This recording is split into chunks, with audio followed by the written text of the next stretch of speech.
guys, something exciting just came out. In 2000, they started going into this field in biology called genometrics or genomics. It's studying of the genome.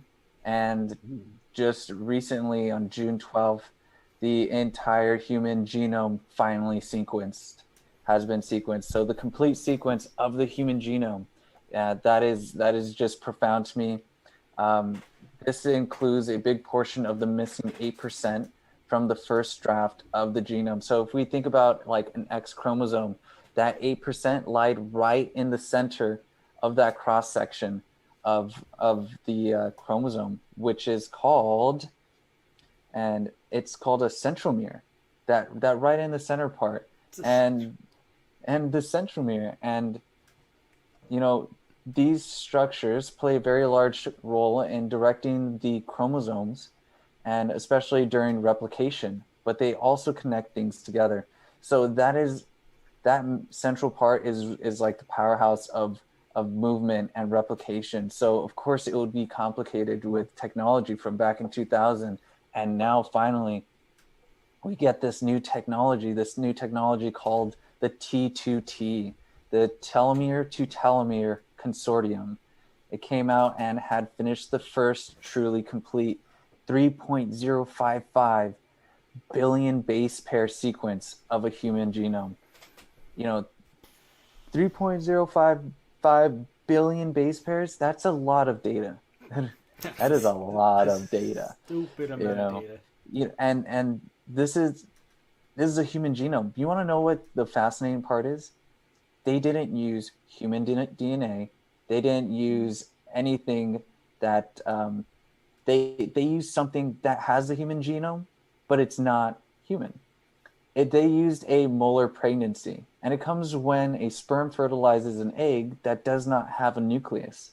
It produces a human genome, but it is not an actual human cell or a human being. It ends up being removed or disappears on its own. So this could be for ethical reasons that these scientists use this, and it also gives way for more research in the future. For actual human cells to be researched upon, and this molar pregnancy only had 3.055 billion base pairs. They had that frozen. They had this whole genome frozen, and there could be degradation, their degeneration. There could be a lot of problems with it. So when we actually start getting actual human DNA, actual human genome, human cells, there could be billions more base pairs to be looked upon. So it's quite interesting. They say over here that when they say a finished sequence, it's a technical term, meaning that the sequence is highly accurate with fewer than one error per 10,000 letters, and highly contiguous, with only remaining gaps corresponding to regions whose sequence cannot be reliably resolved with current technology. So this technology is still at its, it's not at its infancy. It's at least like, if we're thinking about, the human life, it's at least like 10 years old. It's still getting up, still trying to run. It's still trying to get up there to where technology could be. And with this current technology, we could look at, as we get better at this, we could look at more targeted medicines for humans. There's a lot of things that this could help out with, and it's just starting. So we'll see as everything goes on what can come out of this. All right, so I say That's let's awesome. let's random rabbit this. What is the potential of future technologies, and when do you think the first commercial company is going to come out with a product where they're genetically modifying your babies in order so that they're first of all resistant to disease and immune, and they're going to start off with that, but then they're going to progressively move into the modifications of how perfect can you make your baby, what traits, Don't we, what type of don't we already do that? Yeah, yep, that was the CRISPR section. that was CRISPR. Yeah. I would say now commercially, well, I would as say it becomes this will more add on readily to it. available, isn't this is a huge leap in science? As in, we're able to like fully map it. Where before, previously, we're just kind of shooting in the dark. Where it's like, okay, yeah, we could change traits, we could do this. This is full on genetic manipulation capabilities now.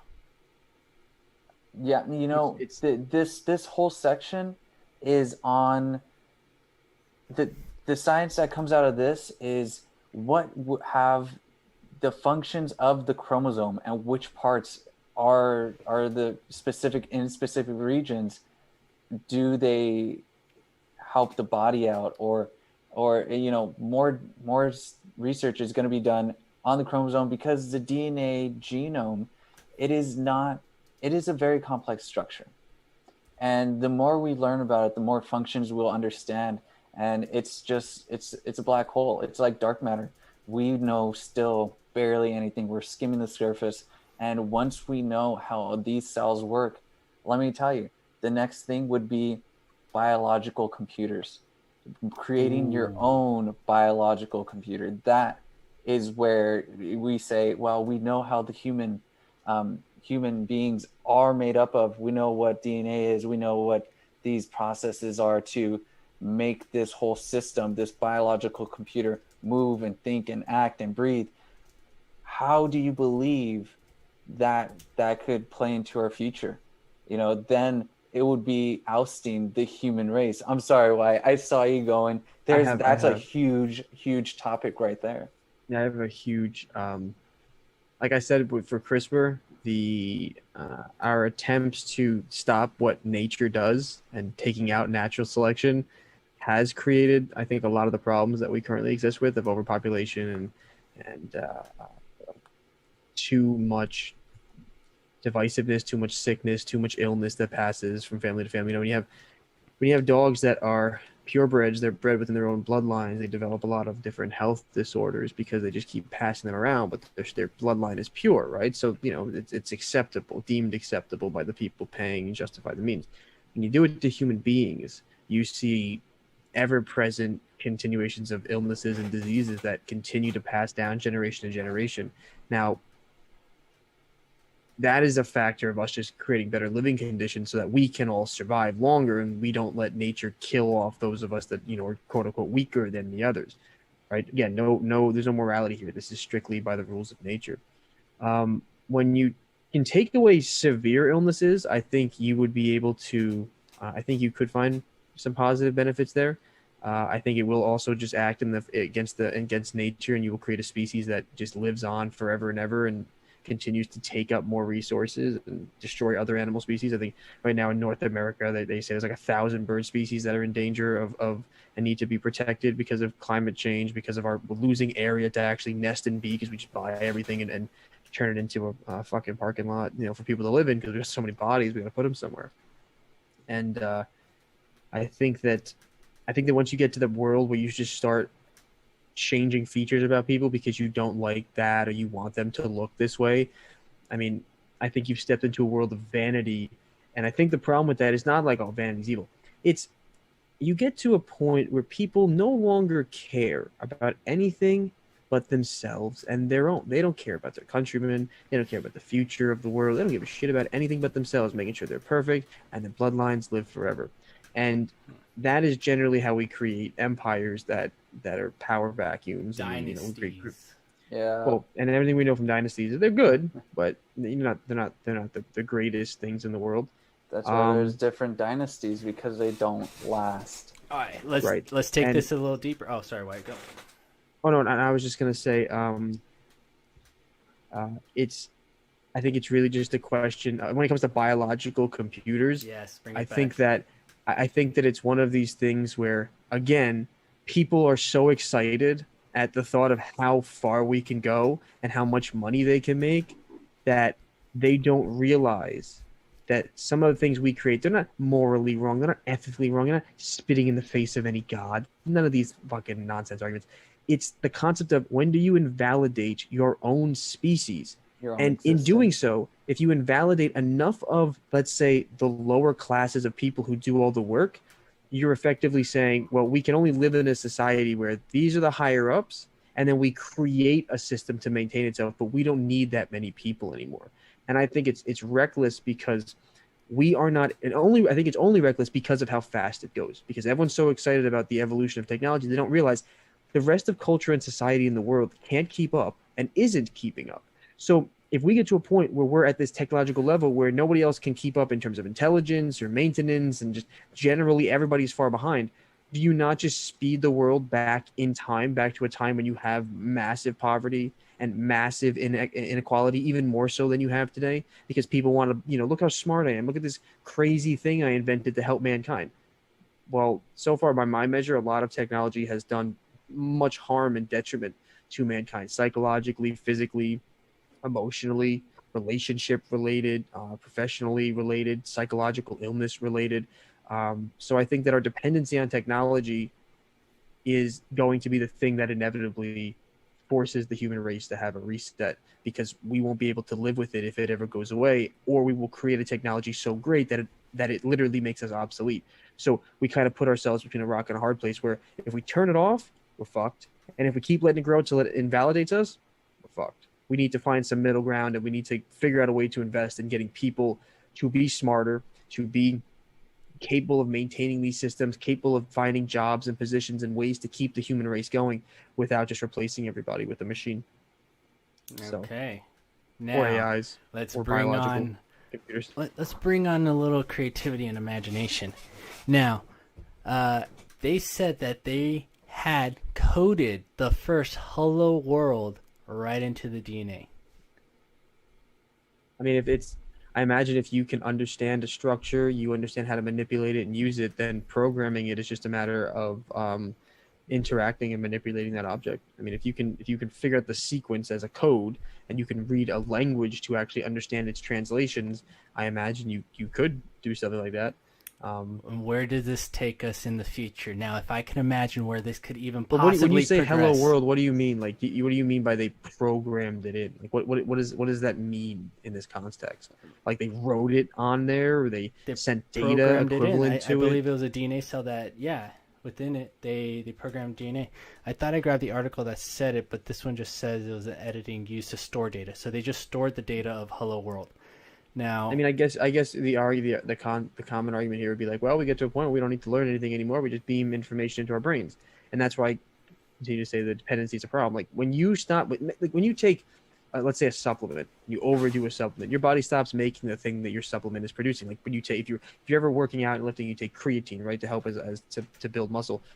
It naturally produces creatine a couple of grams a day. You start taking 10 grams a day, you're dosing for a period of time. Your body says, well, you're giving me so much of this, I don't need to make this thing because it'll be wasteful, it'll be too much. So I stop making it. Then all of a sudden you stop taking creatine, and then people swell up with water weight because their body has to relearn how to, okay, now I have to make this natural compound again because I'm not getting enough of it.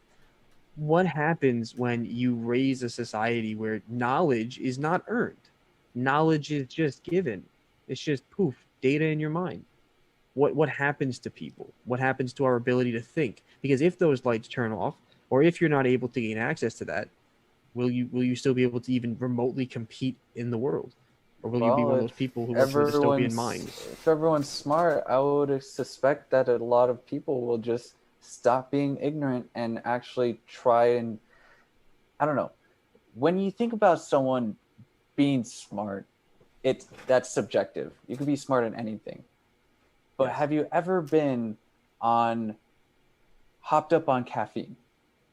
So much caffeine that you're just like, I want to learn everything. I hope that when we get to that point where we're that smart, we love knowledge and we start trying to figure out more knowledge because this and this happens, and the brain starts putting things together and starts forming ideas, and then your ideas spin off to inventions, and then you're right there just working. Hopefully, if that occurs, people take advantage and not just stay lazy, but they say, oh my gosh, I could do math. I was never able to do math. I could build a rocket ship, and just do it because they can. What Most about people feel like they're not smart enough, and that's the big deterrent from people in school going further, because they've gotten bad grades and they don't feel smart enough to be in the system. So well, they're I have always going to think they're capped off. okay, but I have a question. What about all of the people in the world who don't subscribe to the ideology that life is supposed to be a never-ending quest to learn and do as much as you possibly can before you die, and that they subscribe to the ideology that life is meant to live and enjoy. And I don't want to spend 30 years learning everything under the sun so I could spend 40 years building and working like a dog so I can retire happily and have earned my place in the world. Or better yet, that I am at a position in my life where I am forced to do those things because I will not be able to pay for my food or my housing unless I have learned all of this information to get even a starting level job. See, society says we need to do this or else you fall behind, but there are no options anymore. You don't get a choice. You don't get to choose to live an easier life. You have to pursue that knowledge. And I'm not saying that people shouldn't. What I'm saying is that not everybody wants to be at the cutting edge of knowledge all the time. It's a lot of work and it takes a lot of sacrifice. Some people just want to enjoy existence. Then so what do we say to those people? What's going to happen is that when people get smart enough, technology advances, we get lazier, because when we create technology, it's only because we're lazy and we want an easier way to get through life. And then we're going to be floating around in chairs or having our segways, and we're going to just be on those things while robots are cooking our foods, taking out our trash, walking our pets, and everything is done for us. And we have self-sustainability, and it's a utopian mindset until someone snaps and says, I can't take it anymore. And then we restart the human race. Is it really a utopian if it is the final stage before the destruction of a species? I feel like you guys are blowing this so out of proportion. You guys are so off. This has absolutely zero to do with the progression of this technology. You guys are just doomsday. Because imagine where it goes what's next. Going on. Imagine where it goes next. What's it going starts on. out simple, but how it just gets I bigger. read this is not like some catastrophe. How I read this is your body can become your own computer. You can now, in the future, potentially store maybe your most valuable data within yourself, creating maybe even potentially your own encryption. But we do that with our own brains. Like the information you know that's in your mind right now, what's more encrypted and more protected than your memories and the things that you know? Upload, download any part of this? Yes, you can say them, speak them, you can transit them. If you're saying literal copies of, like, I remembered that memory. All right, guys, this is Random Rabbit. We had a great time today. We are just not. The whole point is a potential of, if you're able to edit and put in any type of, the Hello World is just beginning code of any coder's first project. The first thing you ever do in a computer when you're coding is Hello World. What that tells me is that this is just the start of your body being used as a potential computer. If your body is being used as a potential computer, what do computers do? Computers also make up the internet. Now, as we progress, is there going to be a new form of internet based off of just the use of your body? How could work progress? How can the use of computers, instead of coming up to a computer that has data already on it, what if you yourself are the data that can only be used according to whatever platform or technology in order to extract that data from you? Welcome to Neuralink. Have you ever heard? Thank you. Have you ever heard of the arguments against why people shouldn't connect all of the devices in their home together and then connect them to the internet? Have you ever heard like the arguments against the security breaches and the dependency of the entire system on one network, right? And who gets to control that information and receive that data? You talk about the privacy factor. Now imagine your whole house, and now your medical data, your heartbeat, your heart rate, where you go, what you do, what excites you, what doesn't excite you, what chemicals are being fired off in your brain at what time. I mean, you want to talk about Google taking all your information and advertising to you? I was like, you talking about Apple product? Yeah. How does it feel about selling a literal copy of your biometric DNA to the world to be used? Now, I mean, this also progresses further where it comes to, we could, instead of guessing what type of illness someone has, you could have a program inside of you directly analyzing and giving real time analytics to doctors in order to help save your life. Right, you could. No more guesswork for doctors, right? But then what's the point of being a doctor? And I don't even think it's going to be a matter of affording it. And then apply the proper drug. I don't think it's going to be a matter of affording it. You know, just as the Just insurance companies, if you're not an insurance company looking at this to see how you're going to increase your rates, you're crazy. Because anybody who's not using this technology is at risk, at a higher risk of having a medical problem, because you're not having that direct access for a medical provider to view your body. Once you do, though, you do decrease the risk of the use of your insurance, the use of you dying, the use of anybody trying to figure out how to fix you.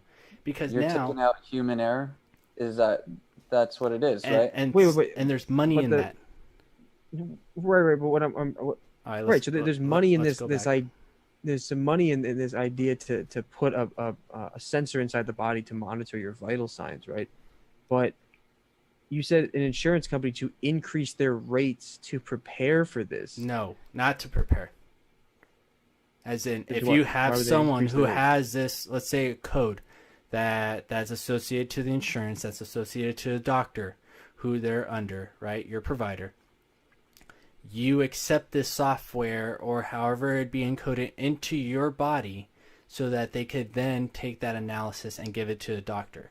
Now, this allows the doctor to do in-depth analysis on your body and to pretty much keep you alive longer, better, and in a more sustainable way that's less intrusive. You don't have to go to a doctor's office every single time. The data is literally there. Versus someone who's not on this technology, guessing upon the needs and wants of what their body might need according to their sicknesses, diseases, however the body's treating them, how they're aging, and a doctor not having that same software to know, yes, I believe their liability goes a lot higher versus someone who is being constantly monitored by their doctor and available to help them. As technology progresses, a lot of jobs are going to become obsolete, and that's just how the progression of what we've been seeing as technology was introduced has been going. So that's just as a matter of time. It's not if it's going to happen, it's when it's going to happen. Right, but there are speeds to things. That's what no one ever understands. Everyone, like I said before, progress before the masses. I got news for you. Without the masses, there's no money to pay for the future. There's no adoption of technology. There's none of those things. That's what we haven't ever had a problem where technology and progress has ever been so fast paced that it's leaving people quite literally behind. There's always this talk of this beautiful utopian society, and it sounds amazing, but how do we actually get there? Those are the things I never hear. I hear so many ideas about what the future is going to be, but I don't ever hear an answer to how we actually get society. You're not going to get an answer from me. Yeah, let me tell you. That big thing that we're talking about, there's about 1 million steps that have to occur before that even gets attained, and none of us have the path to that. We don't have the roadmap. Yeah.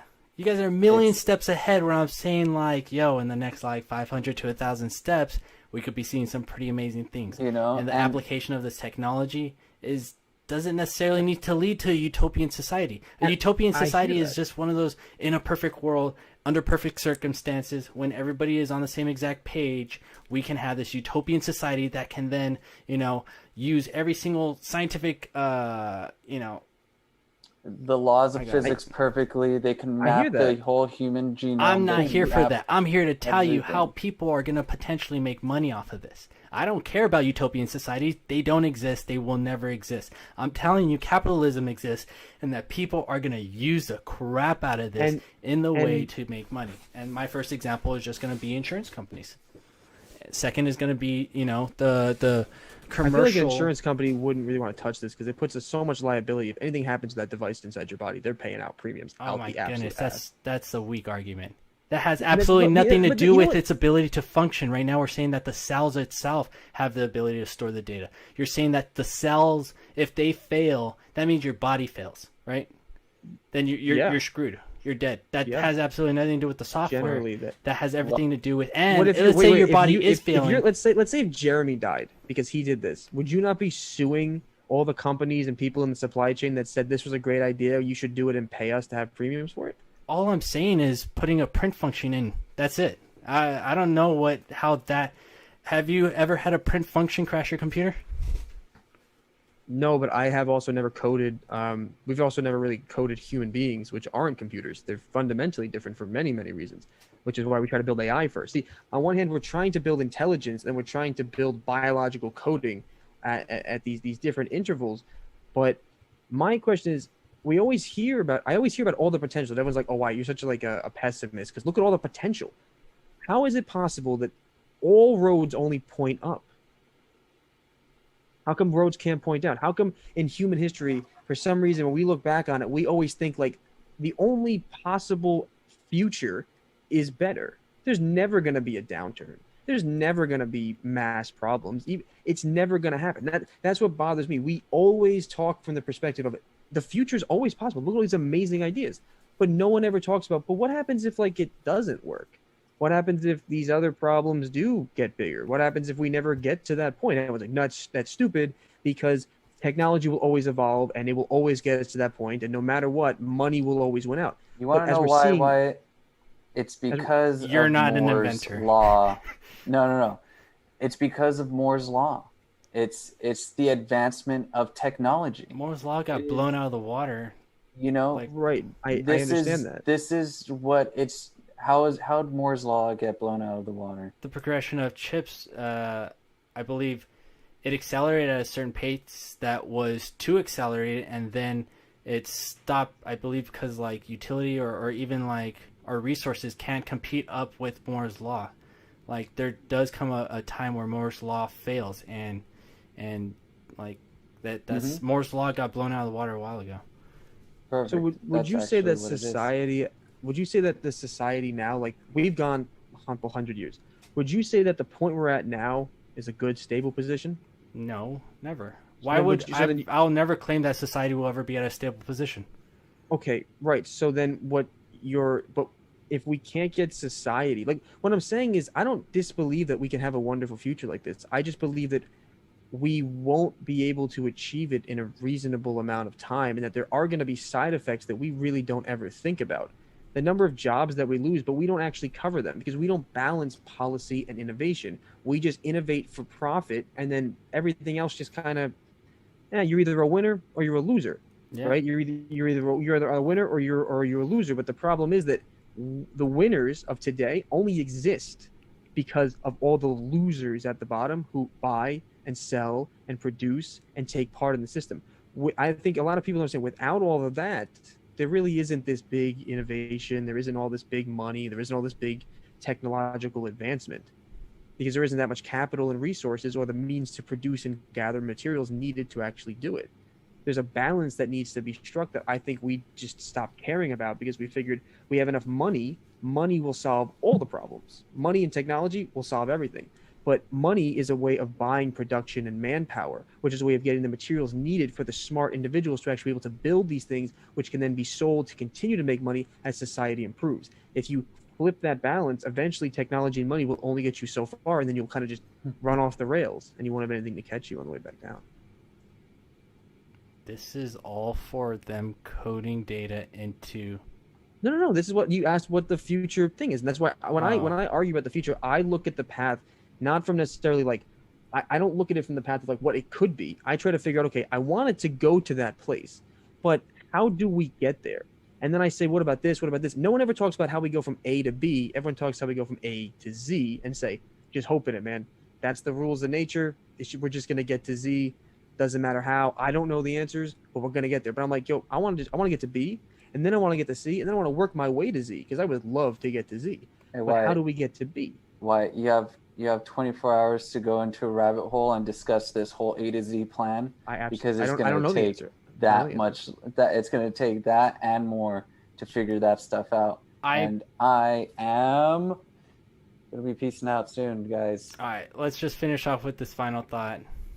One, this is cool technology. This is stuff that's coming out. There's science is being made, history is being made. Aside from the dark future that's foreseen by Wyatt, I am an Possible optimist, and I'm a realist. I am an inventor, and I will tell you that there is a lot of possibilities of where this can go. The potential I don't disagree is with you. great.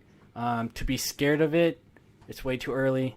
To think that it could be used for evil and bad, yeah, sure, absolutely, everything can be, but not morality though. I'm not talking about morality. I just talk about when I think about the world on how it actually works of paying for things and policy and people and production. Go from A. It's easy to talk about things that don't exist, right? Right. That's why until people those talk policies, about until all those things come to place, the progression of this is gonna be, real world cases where people do start building trust in this technology. We're not going to go from A to Z and expect people to accept Z. No, it's going to go from A to B, and B is going to be something super small where maybe, you have an alarm clock in your head now. Like, but who that's knows? what I'm interested in. I want to know. I want to hear about B. I don't want to hear about Z. I want to hear about B because A to B is much easier to understand. So that's what I'm interested in. Everyone always what I'm saying is everybody always tells me about Z. I want to hear about B. And I am comprised of both optimism and realism. This is why I have this photo here today. You're welcome, guys. It's a pretty good photo. Pretty good photo. Mediator. Nice. Well, remember, when there's money involved, there is no limit in resources. Just remember that. That's 100%. And that is why. that is mathematically. You will never run a company because you have to think of money as being unlimited, resources being unlimited. No longer exist because they ran out of money. They had big dreams and they said, "Well, as long as we have money, we'll have resources." And they ran out of money, and they ran out of resources, and then they ran out of employees, and then they don't exist anymore. The point is, we're running out of time. I love you both, but I gotta go. I'll see you guys later. You guys finish up your Random Rabbit podcast. This is Random Rabbit. I don't see this progressing any further than the next 3 to 5 hours of talking about this. I would love to talk about this next 3 hours, Josh. I'd love to do this. This is. I would love. I don't see an open-minded conversation, and so I see an increase in I want you to tell me about what happens at B. I want to hear about B. I'm all about that path, but I just want to hear about what the next step is. That's what I want to know. Not what the final form is. I want to know about what the next step is. Let's talk about the next step. Is arrays. The next step is gonna be characters and functions and everything else that progresses as a coder would progress in being able to implement data into a code. That's B. B and I wonder if you could creating libraries to reorient themselves in real time. Like imagine you could code your cells, and then someone could snap their fingers, and your entire molecular structure could be decimated. Oh, now we're talking about quantum entanglement. Fantastic. No, well, if you could code cells, then you could change their data. Could you not change their behavior, the way they react with the cells around them? Y'all gotta realize these cells are super, super, super, super, super, super tiny. Right, but imagine if you could program tons of them. Like cancer produces lots of cells, they permeate through your body. Imagine you got a computer program that permeated through your cells. Yep, that's called virus, people, and that's how. That'd be a pretty fucked up virus. I don't know. Wuhan, COVID. It's too soon. Too soon. Too soon, Jeremy. Yeah, we're gonna drop that one, guys. This is Random Rabbit. Thank you for joining us.